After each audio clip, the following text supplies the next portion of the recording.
King ہے سعودی عربیہ کا، ان کا وزٹ نیو دہلی کا، MBS اب ایک دفعہ پھر آ رہے ہیں، کیا ہوا ہے؟ جبکہ پاکستان ایک مسلم کنٹری ہے، لیکن پاکستان کو اس وقت نان مسلم کنٹریز تو کیا مسلم کنٹریز بھی پریفر نہیں کر رہے ہیں کہ اگر لیٹس سے کہ کل سارے انڈینز چھوڑ کے چلے جاتے ہیں سعودی عرب، وہ ملک کولیپس ہو جائے گا. بالکل Indians manage the entire Middle East. آپ ہر جگہ جا کے دیکھ. Why Muslim countries are preferring so much India. اگر ہم بات کریں اپنی مسلم کنٹریز کی، سعودی عربیہ کی، دبئی کی، بنگلہ دیش کی اور ایون افغانستان تک کی، تو سب یہی چاہتے ہیں کہ اس وقت انڈیا ان کے ساتھ رہے. کہ پاکستان کی ڈپلومیسی ویک ہے اور انڈیا کی بہت اچھی ہے، یا یہ ہے کہ سعودی عربیہ کو اس وقت یہ نظر آ رہا ہے کہ یار، کیونکہ جس طرح آپ نے کہا کہ چڑھتا سورج، سارے لوگ اس کو فالو کرتے ہیں. یہ ہر وقت فقیروں کی طرح کٹورا لے کے مانگتے رہے، یا IMF کے پاس، IMF کے پاس آئے دن جاتے رہے، قرضہ مانگتے رہے، کبھی کدھر کبھی کدھر، در بدر ہوتے. بعض وقت تو وہ قرضہ دینے سے انکاری ہو جاتے ہیں، کیونکہ ان کو یہی نہیں پراپر طور پہ پتہ ہوتا کہ ان کا وزیر اعظم ہے کون ہے. ایک پیسے بھی مانگ لیے تھے نا، یہ بھی ایک بڑا ایشو تھا. جو پیسے ہمیں دیے ہوئے تھے ان کے پاس، تو یہ بھی ایک جسے کہتے ہیں ایک بٹن لگا ہوا ہے کہ وہ کہتے ہیں ہمارے جو $4 ارب ہے فوراً پہنچاؤ، شاباش. ہاں وہ بات تو پرانی بیگرز کان بی چوزرز والی بات یہ ہے. انڈیا جیسا کہ انڈیا کے ساتھ تمام مسلم ملک بھی کھڑے ہیں، اور بھی ملک ان کے ساتھ کام کرنے کے لیے بھی ریڈی ہیں، ان کو تحفے تحائف بھی دیتے ہیں، ان کے ساتھ ملتے بھی ہیں، بیٹھتے بھی ہیں. نریندر مودی نے 2 ٹرپس کیے ہیں، پرائم منسٹر مودی نے 2 ٹرپس کیے ہیں سعودی عربیہ کے، اور ہی ہیز ریسیو سعودی عربیہ کا جو highest civilian award. In fact Modi کو 2 ایوارڈز ملے بحرین اور سعودی عربیہ سے، جو اس لیول کے ان کو انڈیا میں بھی نہیں ملے ایوارڈز، جس لیول کے ایوارڈز ان کو سعودی عرب اور بحرین سے، گلف سے ملے. انڈیا کے ساتھ میں تو یہ کہوں گا، دیکھیں جی انہوں نے ترقی کی ہے، انہوں نے تعلیم پہ کام کیا ہے، انہوں نے اپنی معیشت کو اوپر سٹرونگ کیا ہے، ٹھیک ہے، ٹیکسز فری کیے ہیں، اپنی عوام کو سہولت دی ہے. پچھلے 3-4 سال میں سعودی عربیہ کے انویسٹمنٹ بھی بڑھ گئے. انڈیا میں تقریباً $3-3.5 بلین آئل کے حصے میں. ریلائنس کے ساتھ بھی کافی پارٹنرشپ ہو رہی ہے، ارامکو کی.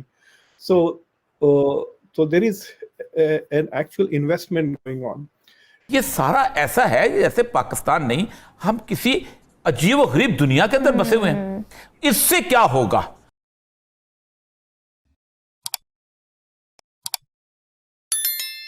ریاض اور نیو دہلی کے درمیان پہلے شاید یہ ایک خیال کیا جاتا تھا کہ تعلقات نہیں ہو سکتے، لیکن پھر نریندر مودی جی کا وزٹ اور پھر جو کنگ ہے سعودی عربیہ کا، ان کا وزٹ نیو دہلی کا، MBS اب ایک دفعہ پھر آ رہے ہیں. کیا ہوا ہے اگر لاسٹ 5 to 10 ایئرس کو ہم دیکھ لیں، اور آرمی چیفز کا آپس میں آنا جانا جو شاید کوئی سوچ بھی نہیں سکتا تھا کہ ایسا ہو سکتا ہے، اب کیا ایسا ہوا ہے کہ تعلقات اس لیول پہ پہنچے ہیں دونوں کنٹریز کے بیچ؟ دیکھیے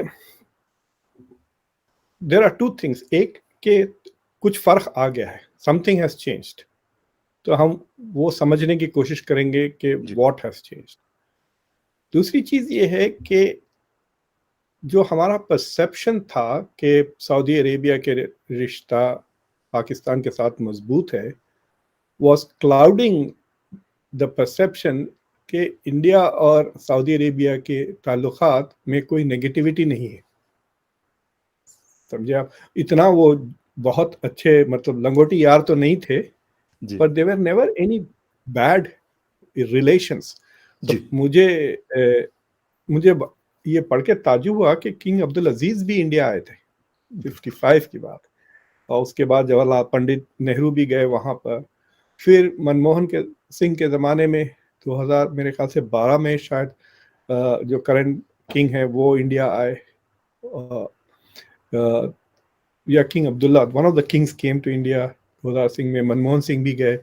نریندر مودی نے 2 ٹرپس کیے ہیں، پرائم منسٹر مودی نے 2 ٹرپس کیے ہیں سعودی عربیہ کے، اور ہی ہیز ریسیو سعودی عربیہ کا جو highest civilian award. In fact Modi کو 2 ایوارڈز ملے بحرین اور سعودی عربیہ سے، جو اس لیول کے ان کو انڈیا میں بھی نہیں ملے ایوارڈز، جس لیول کے ایوارڈز ان کو سعودی عرب اور بحرین سے، گلف سے ملے ہیں. So that shows کہ دا مڈل ایسٹ اور خاص طور سے گلف کا جو علاقہ ہے is also trying to improve its relations not only with India بلکہ نریندر مودی کے ساتھ personally there is a lot of personal diplomacy. پچھلے 3-4 سال میں سعودی عربیہ کے انویسٹمنٹ بھی بڑھ گئے انڈیا میں، تقریباً $3-3.5 بلین آئل کے حصے میں. ریلائنس کے ساتھ بھی کافی پارٹنرشپ ہو رہی ہے، ارامکو کی. So there is an actual investment going on.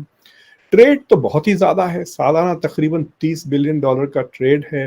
India تقریباً $25 بلین کا تیل خریدتی ہے سعودی عربیہ سے.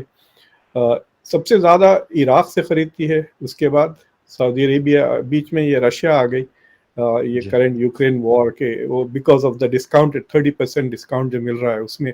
اس کے باوجود بھی میرے خیال سے اگست کے مہینے میں India bought more oil from Saudi Arabia then Russia.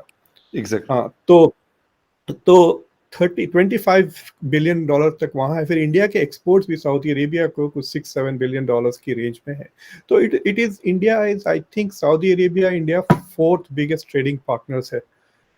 اور بہت سارے لاکھوں انڈینز کام کرتے ہیں سعودی عرب میں، جدھر سے فارن کرنسی بھی آتی ہے، ڈالرز وغیرہ.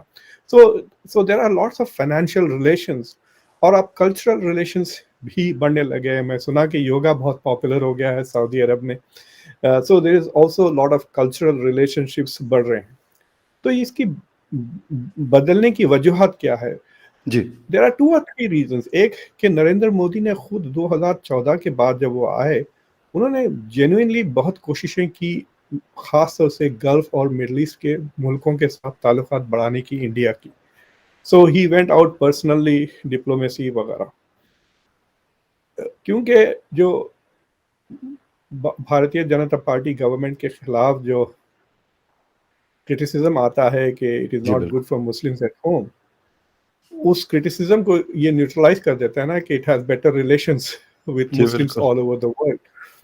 تو اگر it is an anti-Muslim party تو پھر international relations میں why are Muslim countries so more friendlier with India now than they ever were. تو یہ اس لیے بھی وہ diplomacy was very important. لیکن 1992 سے انڈیا کے اسرائیل کے ساتھ تعلقات بہت اچھے ہو گئے. اور کہتے ہیں کہ ڈیورنگ دا جو پاکستان کے ساتھ جو خفیہ جنگ ہوئی تھی، اس میں اس زمانے میں تو انڈیا کو اسرائیل کی طرف سے کافی سپورٹ ملا تھا اس پرٹیکولر جنگ میں، رائٹ. تو اس کے بعد سے اب ریسنٹلی جب سے یہ ابراہیمک اکارڈز کا سلسلہ شروع ہوا ہے، اسرائیل اور جب سے ایران